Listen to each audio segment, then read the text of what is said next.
Siamo comunità per la nostra città. È un progetto realizzato da ENAIP Veneto Scuola Professionale di Padova in collaborazione con COSEP, promosso dal Comune di Padova, per ragionare sui concetti di comunità sostenibile e di rigenerazione urbana.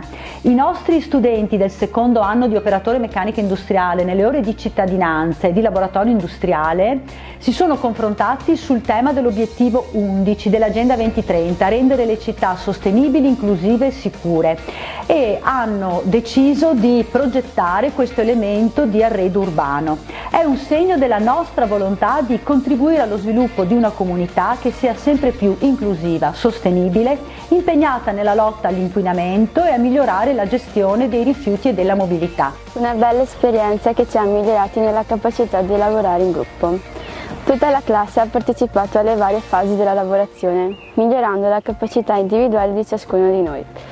Questo progetto ci ha offerto l'opportunità di lavorare concretamente per poter creare ed offrire anche noi un contributo al benessere della comunità.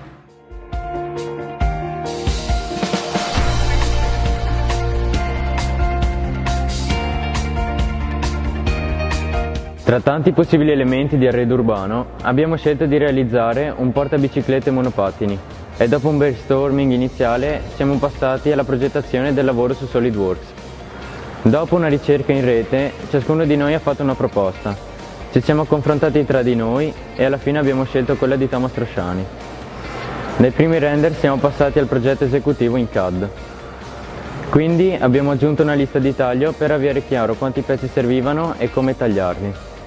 A quel punto siamo scesi in laboratorio e sulla base del disegno abbiamo iniziato a lavorare in gruppi per realizzare il prototipo finito.